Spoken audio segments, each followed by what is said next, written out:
sabiendo que hay una promesa tras aprender, y es una promesa de dar un fruto, no buscando recompensa, sino un fruto buscando agradarte y sacarte una sonrisa. Gracias, porque hoy sabemos que hay gente y personas aquí con corazones hambrientos, con corazones y una disposición de querer aprender. Gracias por eso. Te pedimos que desde hoy hasta la última clase tú nos acompañes, Señor, y podamos cada día en tu palabra descansar. En el nombre de Jesús te lo pedimos. Amén y amén. Bueno, este módulo es la Biblia, y siempre que hablamos de la Biblia es un tema bastante complejo, polémico, ¿cierto? Y al mismo tiempo apasionante, porque entendemos que la Biblia es donde prácticamente a través de la palabra de que conocemos a Dios.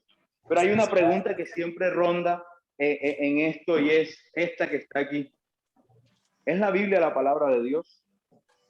Entonces, me gustaría de pronto si alguien en el Zoom puede escribir y nos comenta qué piensa sobre esta pregunta, que si es la Biblia la palabra de Dios, y de pronto uno o dos personas aquí diga un concepto que tenga. Acuérdense que aquí no hay respuestas malas ni buenas, aquí simplemente hay respuestas, y estamos en un entorno académico en el que venimos a aprender, ¿cierto? Y tenemos dudas, y por eso estamos aquí. Entonces, ¿quién me ayuda a resolver esta incógnita? A ver cómo llegamos hoy aquí. ¿Es la Biblia la palabra de Dios?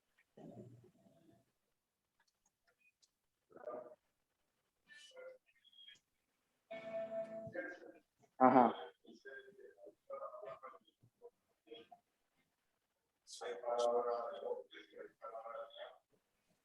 Dentro de la Biblia. Ok. Papeto dice que, claro, hay un dicho o es algo que se entiende, que así como está la palabra de Dios, también hay palabras de hombres, porque se relatan, lo que entiendo es que se relatan historias en las que habla un hombre y también habla Dios. Entonces, digamos que de alguna manera tu intervención es decir que no todo lo que está escrito en la Biblia es la palabra de Dios. Eso es un pensamiento que tiene Papeto. ¿Alguien más? En el Zoom, ¿ahí alguien ha escrito? Roberto.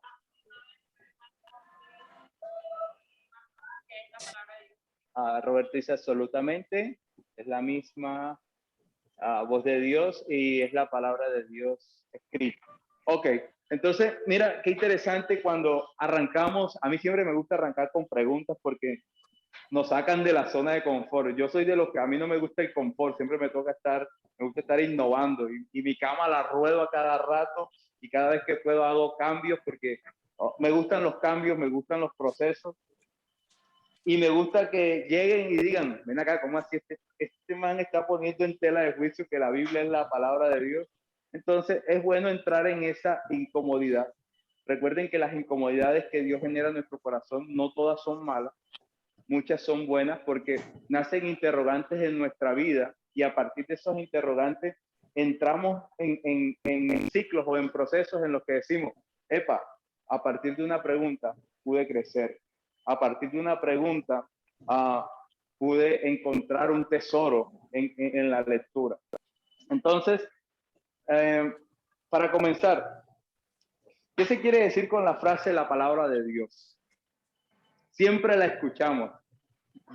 Yo siempre pongo un ejemplo de una vecina que yo tuve hasta el año pasado, y ella decía, no digan Biblia, digan las sagradas escrituras. Epa, yo quedaba así como, o sea, cada quien, ¿cierto? Cada quien asume las maneras de cómo transmitir las cosas. Pero entonces, ¿qué nos hace referencia? Entonces, vamos, otro interrogante, ¿qué nos hace referencia a esta frase? La palabra de Dios, porque siempre la vemos, siempre la decimos, lee la Biblia, que es la palabra de Dios.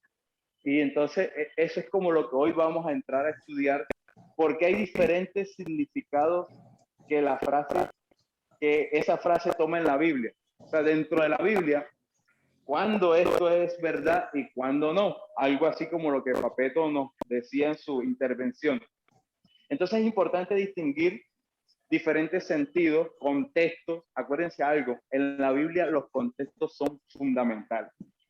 Vamos a estudiar la Biblia. Y una palabra que siempre voy a utilizar durante este estudio es la palabra contexto. Nosotros tenemos que aprender qué es un contexto. Mira, cada vez que tú vayas a leer la Biblia, sitúate en el contexto del escritor, en la situación del escritor. Eso a ti te va a ayudar mucho. Bueno, de eso, de los escritores, vamos a hablar de pronto en otra clase y todo esto. Entonces, en el principio vamos a mirar esto, todas las cosas que nos acarrea esto. Entonces, ¿cuáles son las diferentes formas de la palabra de Dios? Porque ahora otra pregunta, pero con unas posibles respuestas, ¿ok? Entonces, ¿cuáles son las diferentes formas de la palabra de Dios? Encontramos esta forma que es el discurso pronunciado por labios humanos, ¿cierto? Ahí encontramos ya una posible respuesta a esta pregunta. Otra manera de encontrar o forma de encontrar la palabra de Dios es en comunicación personal. Cada una de estas las vamos a desarrollar ahorita. Dios como un discurso de Dios, la palabra de Dios como un discurso, esto que es los decretos de Dios y Dios o la palabra de Dios como persona misma. Uy, esta parte me encanta full, como persona. Hay alguien que tiene el micrófono prendido, creo. Y es importante, entonces, vamos a entrar.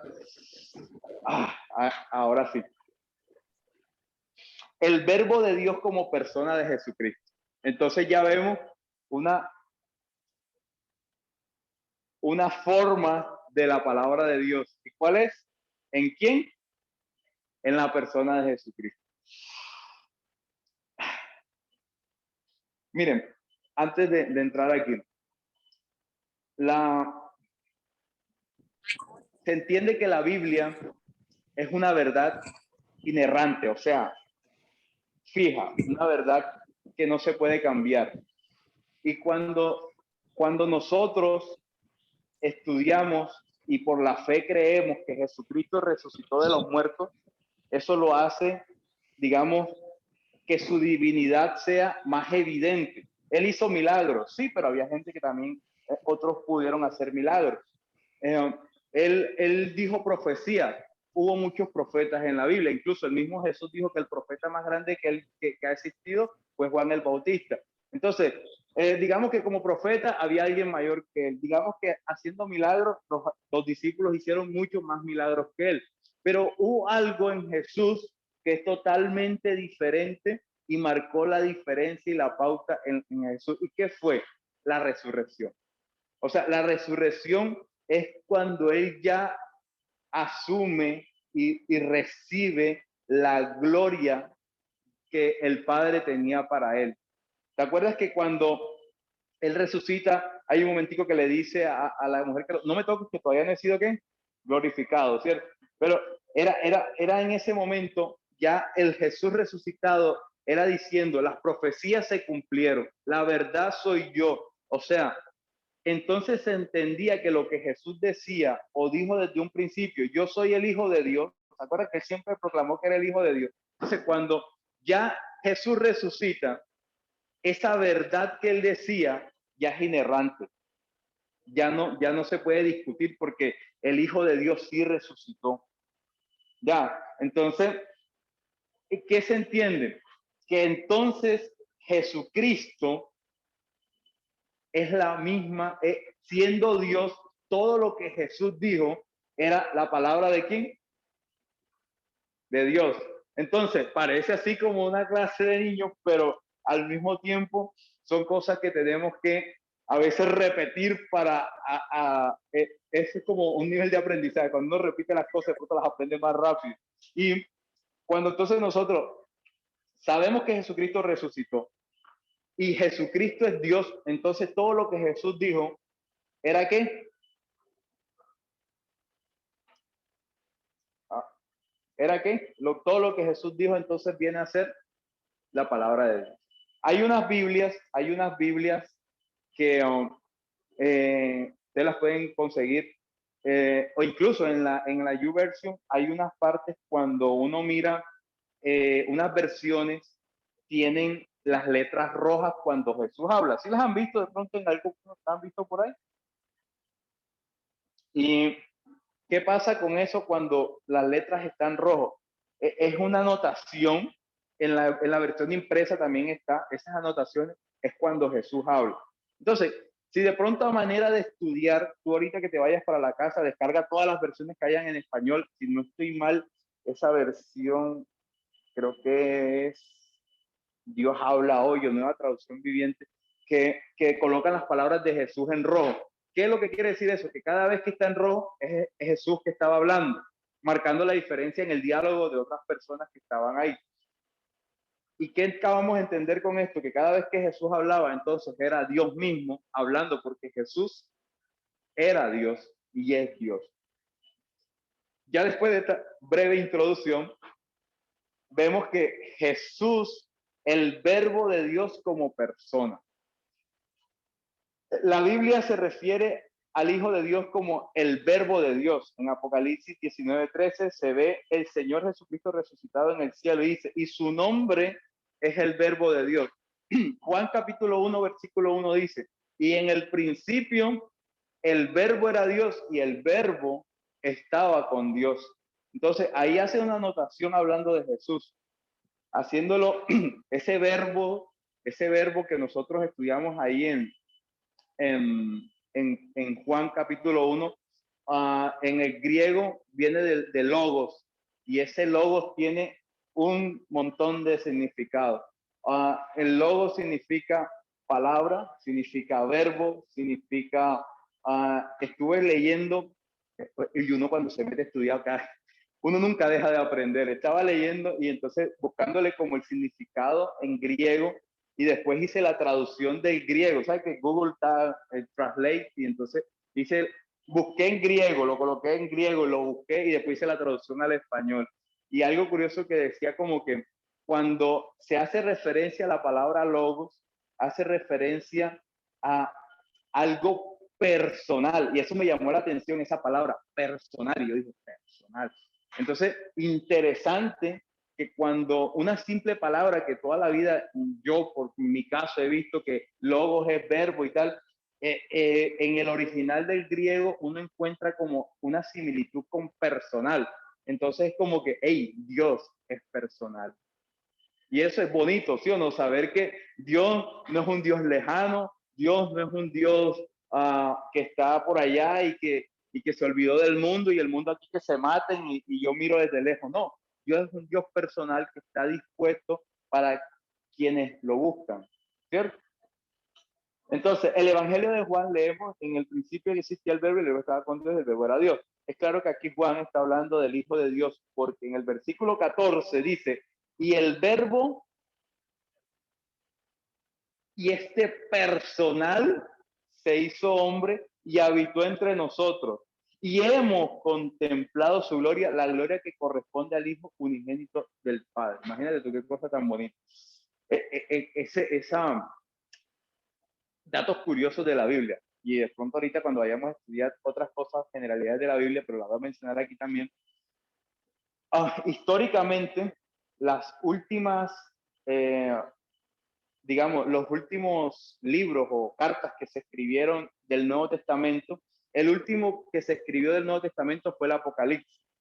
Se dice que aproximadamente entre el año 90 al año 100 después de Cristo se escribió el Apocalipsis, y previo, o sea, el penúltimo libro de la Biblia o el penúltimo escrito de la Biblia en el Nuevo Testamento que se escribió fue el Evangelio de Juan. ¿Okay? Entonces, Juan ya escribió estando bien viejo, escribió esto. Y entonces pasa algo, todos los discípulos de Jesús habían muerto como mártires, dato curioso. Y entonces, ay, pero es que Juan murió de viejo, y siempre nos van a decir, ay, porque es que él cuando estaba en la cruz dijo que él era el discípulo amado. Pero, ojo, dentro de la lectura de eso, cuando Juan dice, o sea, el que escribe es Juan, y Juan es el que dice que era el discípulo amado. No hay otra referencia en la que ninguno más diga, de pronto el man le puso como lo que dice Papeto, su cariñito, y él lo puso ahí, el discípulo amado. O sea, no hay otra referencia en la Biblia en la que diga que verdaderamente Jesús decía que él era el amado. Entonces, mucha gente, muchos teólogos dicen que de pronto él llegó a viejo y no murió como mártir porque él fue el único que estuvo en la crucifixión de Jesús.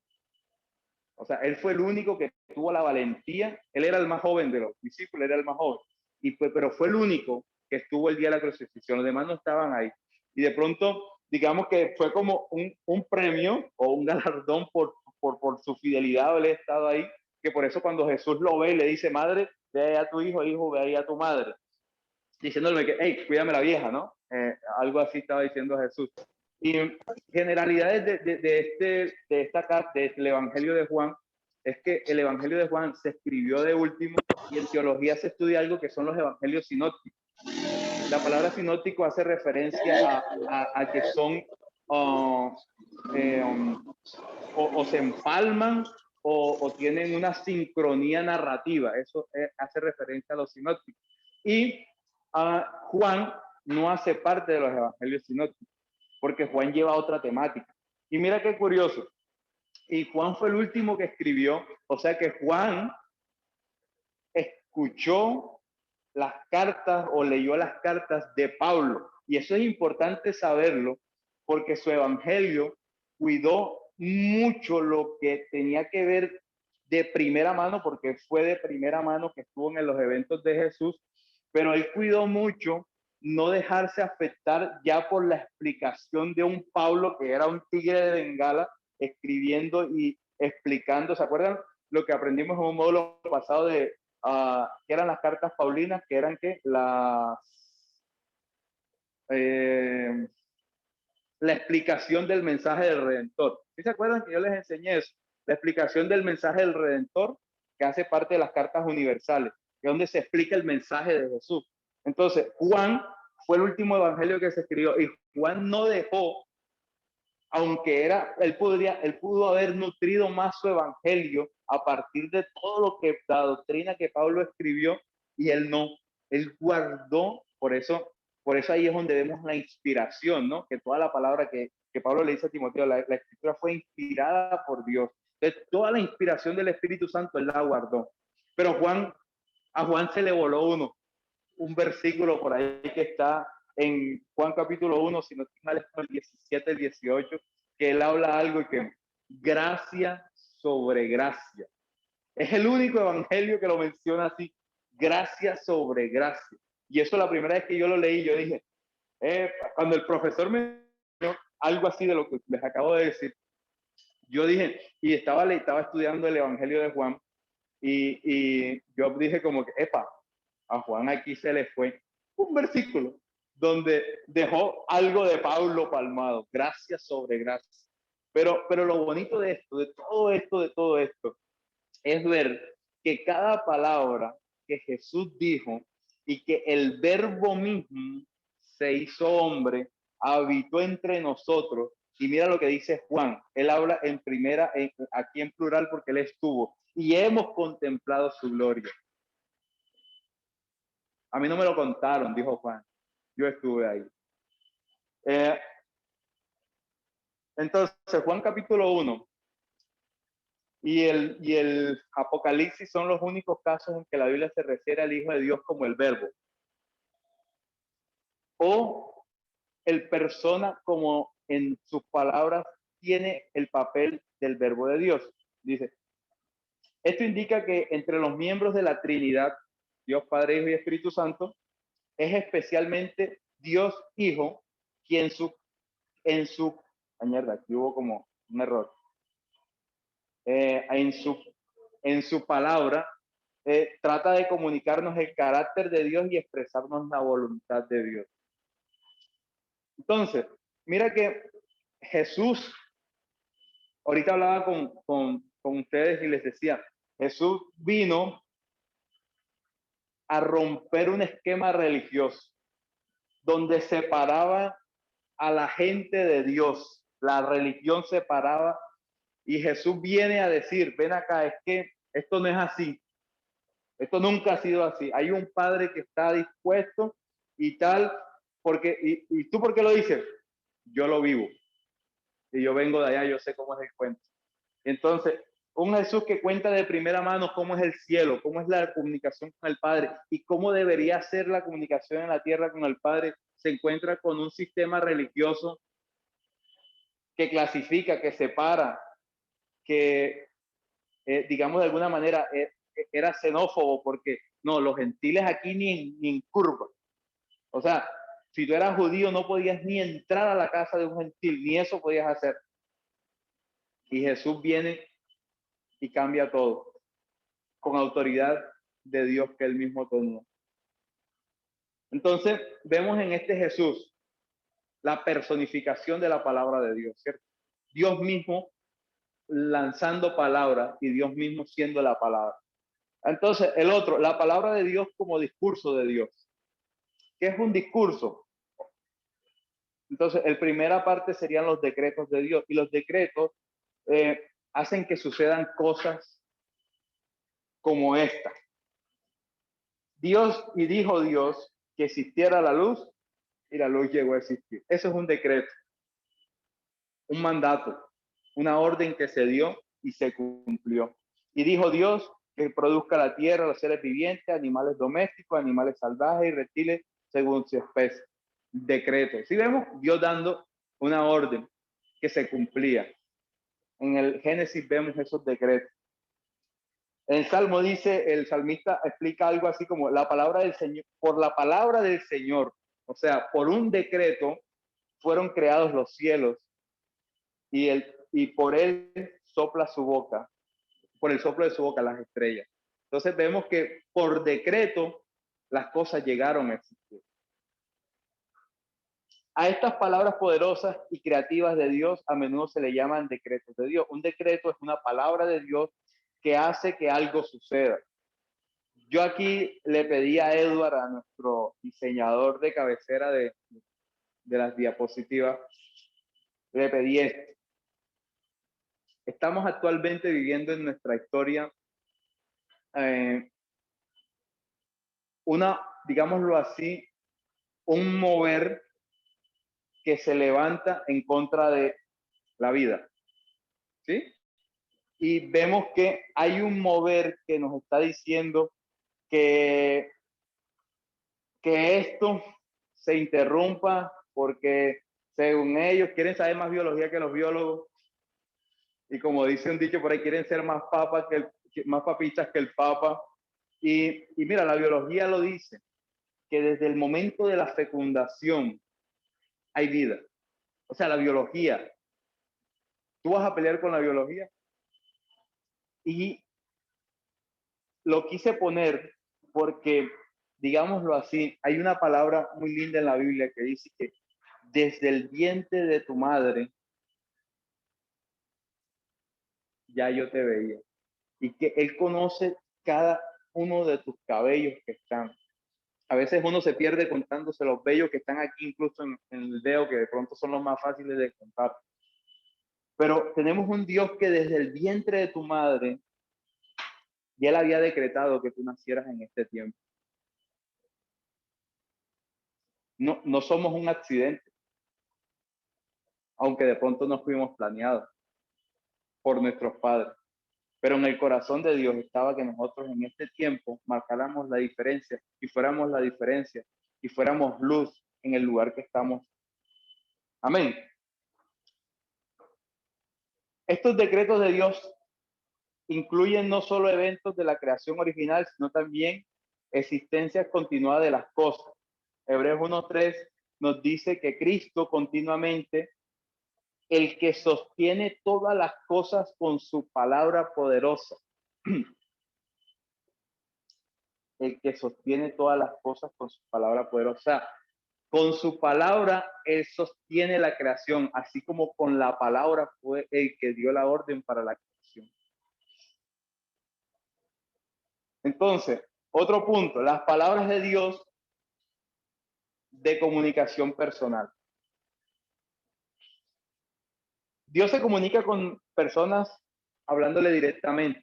Y de pronto vamos a encontrar testimonios personales, testimonios de otras personas. Yo recuerdo un evangelista que ya falleció, muy importante. Creo que es uno de los padres del evangelismo en Latinoamérica y se llamaba Gigi Ávila. Tan importante fue que en el Congreso de Puerto Rico hay un salón que se llama Gigi Ávila y era un evangelista. Para que en el Senado de un gobierno te hagan un salón, ya te imaginas lo representativo que fue este señor. Y él comenta en su testimonio que él practicaba halterofilia de joven y creo que, yo creo que por eso ese tipo vivió tanto, porque él al final era como así, ¿no? Pero ese señor era candela cuando hablaba. Un poco legalista, pero también decía unas cosas muy bacanas, tenía un corazón muy bonito. Y él comenta que cuando él un día estaba orando, y es su experiencia, ¿no? No vamos a hacer teología de eso, pero él dice que él estaba pasando un momento difícil, algo así, y él dice que literalmente él siente que Jesús lo cargó. Y él dice que literalmente del piso se levantó y Jesús mismo lo tenía cargado. Él dice que él nunca le pudo ver la cara porque su cara era muy brillante. O sea, tiene sentido con lo que dice la Biblia de cómo es Jesús, ¿no? Y, y entonces él dice que Jesús ahí le dijo unas cosas y tal, y su vida cambió y no fue la misma. Y después cuando uno ve ese inicio y ve el final de su vida, uno dice, epa, algo, algo le pasó a ese tipo para que hiciera todo lo que hacía. Mira, ese tipo, una vez, para contarles así de rapidez, una vez, él siempre en todas las campañas oraba por los paralíticos. Y una vez estaba en Argentina orando y se fue. Y cuando le dijeron, pastor, usted no oró por los paralíticos, anda, se le olvidó. ¿Y sabes qué hizo? No se subió al púlpito, se bajó, paraba a los paralíticos, los saludaba, los paraba, los saludaba y los paralíticos iban caminando, los paraba. O sea, imagínate tú quién era ese tipo. O sea, se movía en unas esferas locas. Pero todo comenzó porque él dice que tuvo una experiencia con Dios donde Dios le habló. Comunicación personal. De pronto tú estás aquí porque Dios en tu camino un día, tú detuviste tu vida, algo habló a tu corazón Dios, ¿cierto? Algo hizo Dios en tu vida. Tú frenaste todo lo que estabas haciendo un día y dijiste, epa, ¿qué estoy haciendo? Y ahí tu vida cambió. A estas cosas se les puede llamar palabra de Dios de comunicación personal. Cuando escuchamos que Dios nos dijo algo. El mismo principio de la creación, Dios habla con Adán y le dijo en este mandato, puedes comer de todos los árboles del jardín, pero el árbol conocimiento del bien y del mal no debes comer. El día de que él coma, ciertamente morirá. Entonces, Dios hablaba directamente con Adán y Eva, ¿cierto? Directo, face to face. Y esa comunicación personal que nosotros hoy leemos en la Biblia fue una realidad en ese principio, pero también es una realidad hoy en tu vida. Porque de pronto tú dices, epa, es que yo no escucho la voz de Dios así, de pronto la escuchaban estos personajes de la Biblia, pero definitivamente Dios habla a tu vida de muchas maneras. Esta es una manera en la que nosotros también podemos entender que Dios se comunica personalmente y está interesado en que nosotros escuchemos su voz personalmente. Después del pecado de Adán y Eva, Dios todavía viene y le habla directo y personalmente con ellos en las palabras de maldición. Mira, yo una vez me hice esta pregunta y se la voy a dejar porque no encuentro la respuesta. Pero dice la Biblia que Adán y Eva pecaron y ellos se escondieron. Y Dios, siendo Dios que lo sabe todo, empieza a buscarlos como si se lo hubieran perdido. Vamos a jugar escondido. Ay, ¿dónde estás, Adán? ¿Dónde estás, Eva? ¿Dónde está? O sea, es Dios, Dios sabía dónde estaba. Y ellos, Señor, escondido, ay, ¿ustedes por qué? ¿Y por qué se tapan? Ah, porque hemos descubierto que, ¿y ustedes porque saben que están desnudos? La pregunta que yo me hago, ¿qué hubiese pasado si ellos en vez de ocultar su vergüenza, hubiesen ido al padre y le hubiesen dicho, padre, la embarramos? Esa pregunta yo no sé, pero eso da vueltas en mi cabeza. ¿Qué hubiese pasado si eso ellos lo hubiesen hecho. ¿Cierto? Es una pregunta bastante interesante, pero ahí está abierto. Entonces, pero Dios aún así, después que ellos pecaron, siguió hablando con los humanos. En los 10 mandamientos, Dios habló y dio a conocer todos estos mandamientos. Dice, yo soy el Señor tu Dios. Dios hablando aquí en el yo soy. ¿Se acuerdan el famoso yo soy? Yo soy, yo soy, yo soy, lo yo soy de Dios, que este es uno de los nombres de Dios. ¿Se acuerdan que lo estudiamos en el módulo 1, ¿no? Los yo soy. Yo te saqué de Egipto, del país donde eras esclavo. No tengas más dioses además de mí. En el Nuevo Testamento, el bautismo de Jesús es un evento en el que, ya estando en el Nuevo Testamento, después que habían pasado más de 400 años donde no se había levantado nadie a hablar en nombre de Dios, que le llaman el famoso, hago entre comillas, silencio de Dios. Dios nunca cayó, simplemente lo que pasó fue que no hubo profetas que transmitieran. Dios no se puede callar. O sea, es ilógico decir que el silencio de Dios, o sea, se dice porque no hubo personas que de pronto transmitían el mensaje, pero dentro del judaísmo existen escritos de una persona que oró y pasó algo. O sea, Dios respondió, pero ya de pronto Dios no respondía de estas maneras, ¿no? Como estaba acostumbrado. Y aquí en el Nuevo Testamento vemos que después de 400 años de que no se escuchaba que Dios decía algo, se levanta Juan el Bautista y empieza a profetizar y a decir profecía. Y después ese mismo Juan el Bautista dice, epa, no vengas acá, o sea, yo no soy digno ni de tocarte.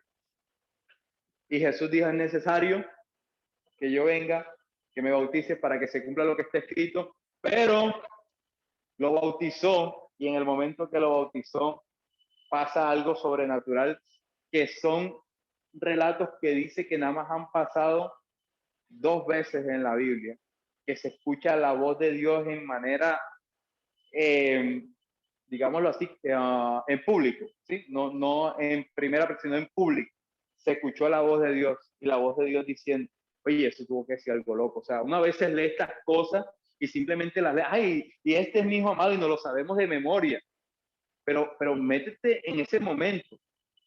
Imagínate escuchar la voz de Dios de primera mano en un contexto de opresión, en un contexto de la nación sometida y de repente que tú, un man que se hace llamar Dios y de repente se abre el cielo, sale una paloma y dice, y se escucha la voz en el cielo y dice, este es mi hijo amado.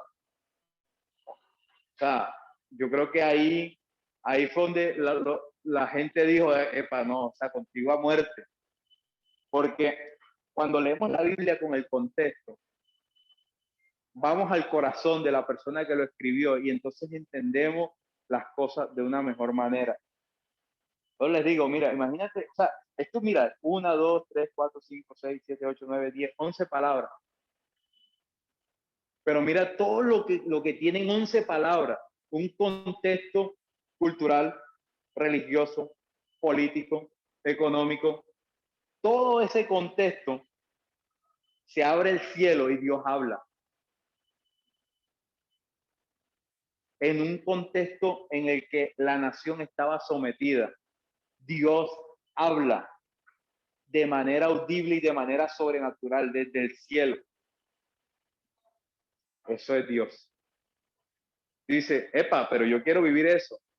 Dios va a hablar a la necesidad de tu corazón. Dios va a hablar a los motivos de oración que tú tienes. Dios va a hablar.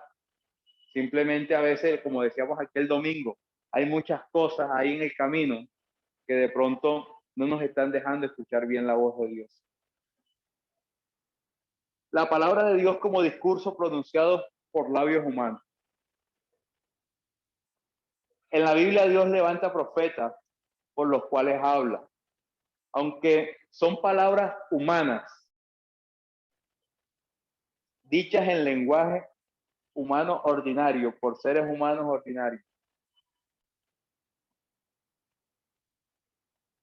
Por eso los profetas en el Antiguo Testamento se levantaban Así dice el Señor, ¿cierto? Casi todos arrancan así con ese texto. Así dice el Señor. Ellos transmitiendo con sus palabras y desde su humanidad un mensaje divino. Y tú dices, epa, eso tiene que ser candela, y eso tiene que ser que agárrate firme. Y hoy te digo, tú eres un profeta donde Dios te puso.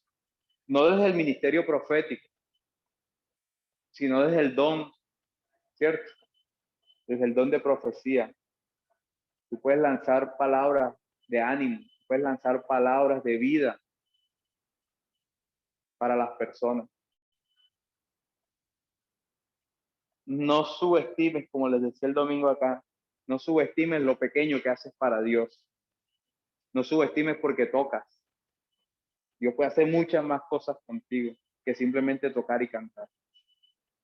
No subestimes, papeto, porque oras. Dios puede hacer cosas mucho más grandes con un abrazo tuyo, con una mirada tuya, con un saludo tuyo.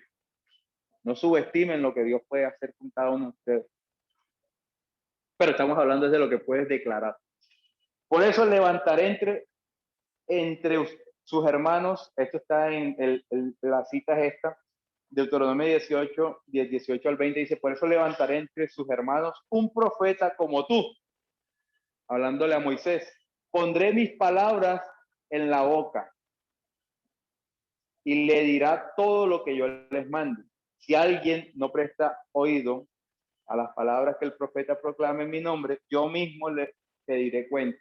Pero el profeta que se atreva a hablar en mi nombre y diga algo que yo no le he mandado decir, morirá. La misma suerte correrá el profeta que hable en nombre de otro Dios. Pondré mis palabras en tu boca. Dios diciendo que lo que diga un humano era lo que él estaba mandando.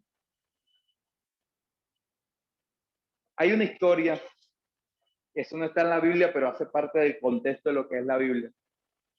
Dios nunca quiso ponerle rey a Israel. Nunca. O sea, la intención, él dijo, yo soy su rey, yo. Pero ellos decían, no, señor, es que los cananeos tienen rey, es que los otros tienen rey, nosotros queremos rey, nosotros queremos rey. Dios no quería ponerle ley al pueblo, pero ellos pidieron ley y Dios les puso ley. Entonces, cada vez que el hombre le pidió algo a Dios, Dios les dio algo conforme a lo que ellos pedían, sabiendo de que, o ignorando de que Dios tenía cosas mayores y más grandes para ellos. Entonces, nosotros vemos en estos contextos un Dios que utiliza humanos para que sean su boca, para que sea el que transmite el mensaje. Qué sencillo es decirle a alguien, hey, Dios te ama. Qué sencillo es sonreírle a alguien. Y decirle a alguien Dios te ama es simplemente proclamar la palabra de Dios en discurso humano. Señor, habla fuerte que no te oigo. El ministerio de la profecía. Ajá. Actual. En realidad, con respecto a este versículo que estamos estudiando, podemos ver ahora que es muy ligero al hablar y simplemente o se deja llevar por una situación y habla descaradamente y dice, esto me lo dio para decir, esta es palabra de Dios sin tener las consecuencias de todo sobre esa vida. No sé si será de pronto por ver el tema religioso como un negocio o una conveniencia, pero en realidad cuando se levanta que hace una temporada de profetas y lo vemos en las redes sociales, lo vemos en canales y el profeta tal, el profeta tal, en realidad no sabemos si es verdad esa palabra viene de Dios, porque se manda como cualquiera. Y ahora el profeta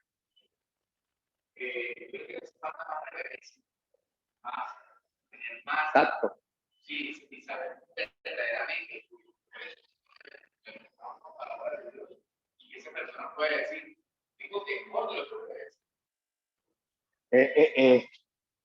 ¿Te acuerdas que eso no lo... En clase en Hilton nosotros nos hablaron algo del tema, pero así tal cual en la línea que tú lo has dicho.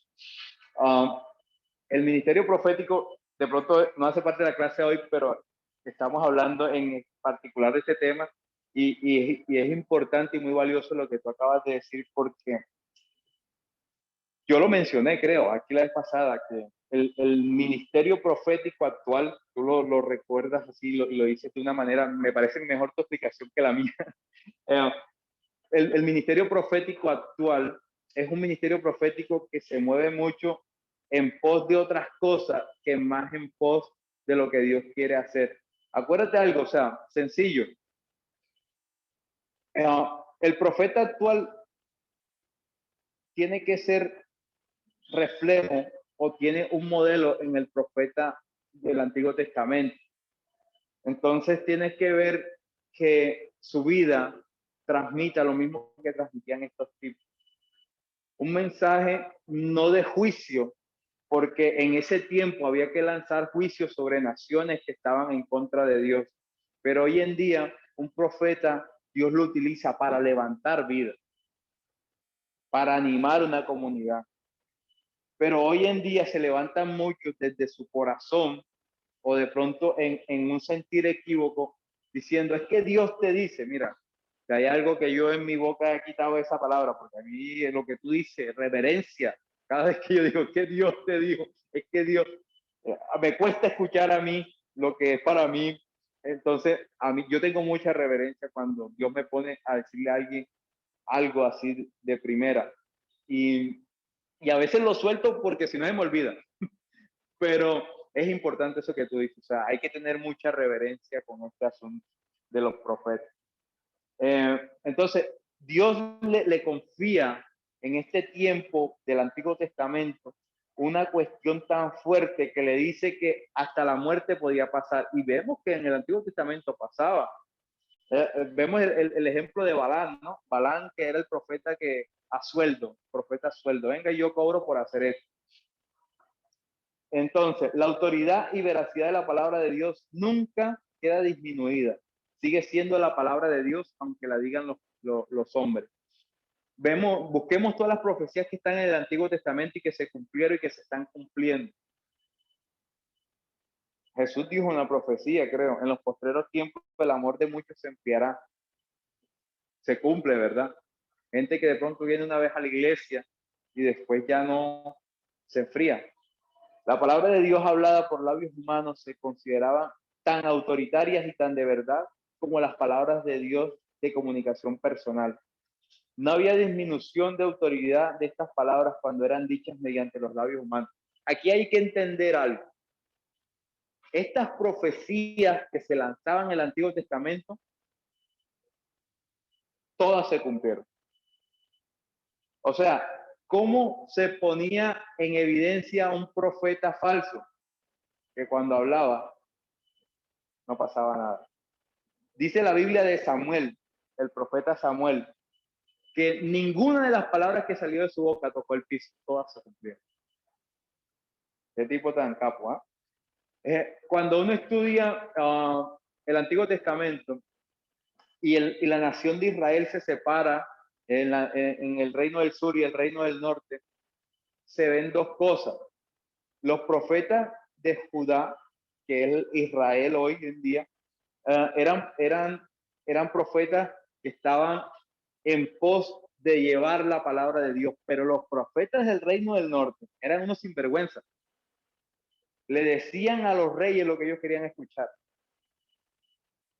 Y entonces ahí marca la diferencia de la autoridad.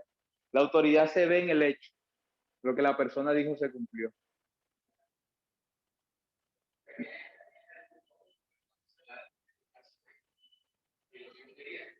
Los hijos de Elí,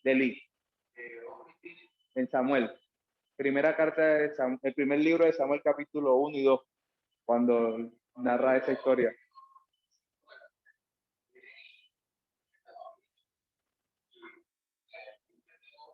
Y Samuel arranca su ministerio profético muy joven porque no había, y Dios tenía que utilizar a alguien, ¿no?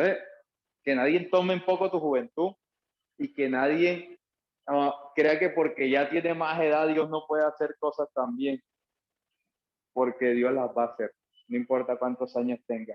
No creer o desobedecer alguna de ellas eran no creer o desobedecer a Dios mismo, hablando en el Antiguo Testamento. Las palabras de Dios en forma escrita, además de la palabra de Dios que ya vimos, de comunicación personal, las palabras de Dios dichas por labios humanos, los decretos.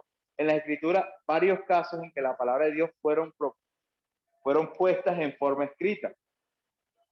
Los 10 mandamientos, dice, y cuando terminó de hablar Dios con Moisés en el monte Sinaí, le dio las 2 tablas de la ley, que eran 2 lajas escritas por el dedo mismo de Dios. ¿Se acuerdan de este término, no? Que está aquí, con respecto a esto, ¿verdad? Mucho lo he mencionado aquí casi siempre. Los antropomorfismos es asumir que Dios tiene corporeidad, o sea, que Dios tiene manos y que Dios tiene dedos. ¿Qué pasa? Esta es una manera de que el escritor aquí, en este caso Moisés, dice que Dios lo escribió con el dedo. ¿Por qué? Porque resulta y pasa que tú para escribir algo tienes que ser con algo, con la mano, ¿cierto? Entonces, el antropomorfismo es asumir que Dios con su dedo escribió sobre las tablas, donde sabemos que Dios no tiene dedo. O sea, no es que aquí el tipo esté equivocado. Acuérdate, hay un contexto tras de esto. ¿Cuál es el contexto? El tipo simplemente está con Dios y él ve que, no sé, porque no estaba yo ahí, pero él está orando y él ve en la pared, digamos, un rayo, no sé, imagínatelo como quiera, como lo muestran las películas, y un rayo que empieza a escribir sobre una piedra y pan y saca la tabla. Él que entendió eso, que eso era el dedo de Dios, y él escribió lo que entendió.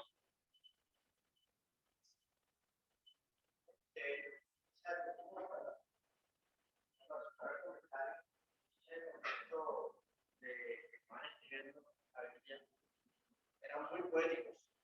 Se utilizaban mucho los instrumentos alegóricos que venían en el lector para escribir acerca de la palabra de Dios. Que a veces uno está leyendo algo y uno se lo imagina en su mente tal cual como pasó, pero no es que haya pasado así, sino que la persona que lo estaba escribiendo usó su contexto, instrumentos alegóricos, para expresar una verdad. ¿Qué es lo que está pasando ahí?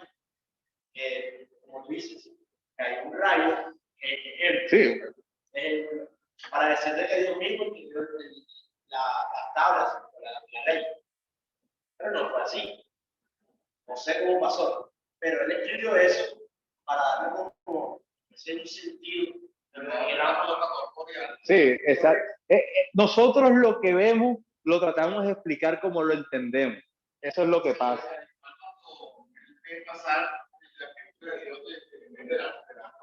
Que él dice, y la espalda de Dios, exacto. Entonces, en teología, esto se le llama antropomorfismo. Adicionarle o sumarle corporeidad a una deidad que no la tiene. Tanto en las tablas como en las escrituras grabadas en ella eran obra de Dios. Le dijo a Jeremías, escribe en un libro. O sea, Dios como ordenando que se escribiera, que se plasmara todas las palabras que te he dicho. En el Nuevo Testamento Jesús le promete a sus discípulos que el Espíritu Santo les hará recordar las palabras que Jesús había dicho. O sea, él le estaba prácticamente diciendo, oiga, escriban escriban cosas, así como Jesús al final dice en Hechos, estas cosas no las escriban, ¿no? También como que resérvense algunas cosas. Pablo también incita, porque Pablo escribió prácticamente todo lo que tenía que escribir. Entonces, finalizando, esta es la forma, esta última, de la palabra de Dios que está disponible para el estudio. ¿Cuál? La Biblia que tenemos hoy en día, sea en el celular, sea escrita, es la forma que está disponible para el estudio, para la inspección pública, para el examen repetido y con base al diálogo mutuo. Nos habla acerca del verbo de Dios y nos señala como persona, es decir, Jesucristo, a quien no tenemos en el presente en forma corporal, pero tenemos al Espíritu Santo, que es el que nuestro traductor número uno de la Biblia. Traductor quiere decir no de lenguaje, sino de contexto, o sea, como yo lo necesito. Por eso ya no podemos observar a Cristo de primera mano, pero sí imitar su vida y las enseñanzas que están a través de la Biblia. Mira qué interesante. Entonces, al final aterrizamos de que la Biblia hace parte de este lenguaje que es la palabra de Dios. Como decía Papeto al comienzo, no todo lo que está escrito en la Biblia es la palabra de Dios. O sea, las palabras mismas de Dios en el contexto es, decimos la palabra de Dios porque dentro de todo lo que está escrito hay palabras de Dios mismo. Entonces, lo más bacano y lo más bonito que tenemos nosotros hoy en día, tenemos una Biblia ya sea en el celular.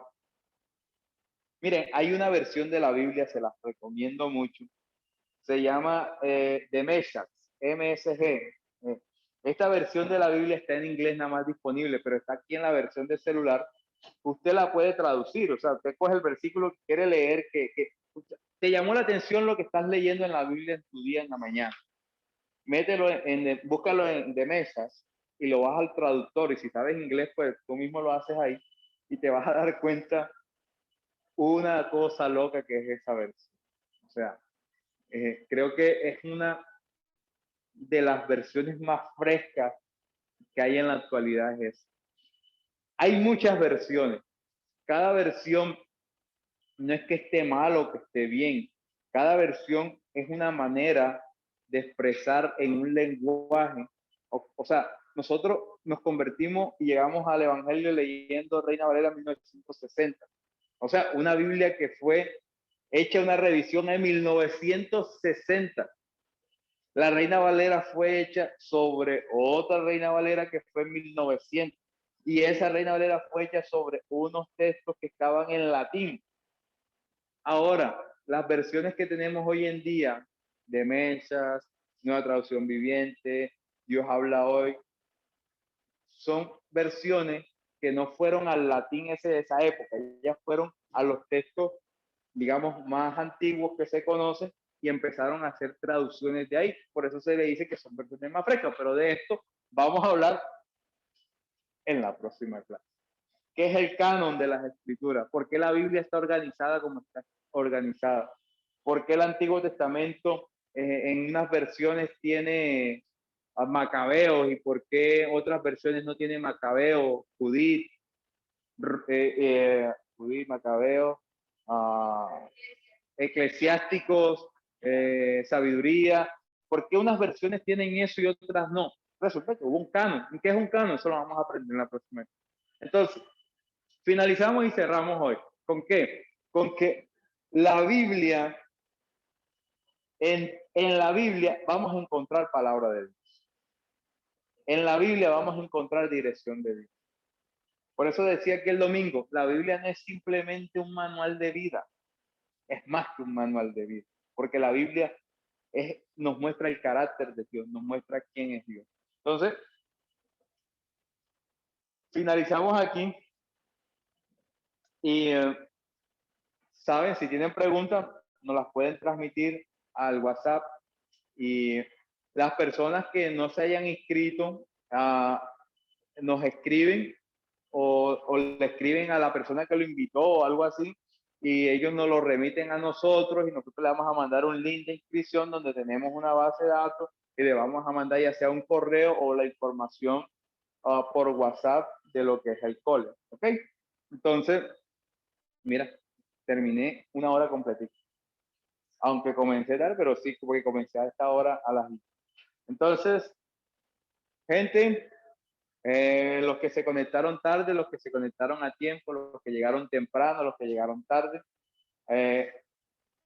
es un gusto y una honra enseñarles lo poquito que sé y que martes a martes nos podamos seguir reuniendo aquí y seguir aprendiendo. Entonces nos vemos el próximo martes estudiando sobre el canon. Si quieren, vayan leyendo sobre esto. Hay, hay mucho, en el Nuevo Testamento hubo muchos canons, en el Antiguo Testamento solo hubo dos, pero uno fue el más importante. Entonces ahí hay datos, busquen y lean cuando lleguen aquí. Siempre cuando uno lee antes de llegar a la clase, aprovecha mejor la clase. Entonces, nos vemos. A los que estén interesados, hay una información de la iglesia el viernes en este lugar. Va a haber una sesión informativa de Hillsong College.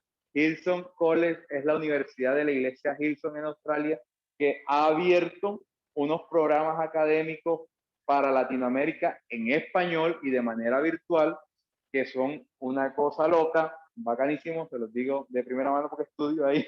Y el viernes va a haber una sesión informativa para las personas que estén interesados en seguir aprendiendo más y más y más. Está disponible el Hillsong College. Ahí le van a decir los precios, le van a decir los horarios, las maneras de estudio, los profesores y todo eso. Entonces, listo. Entonces nos vemos la próxima semana. Que Dios los bendiga. Chao.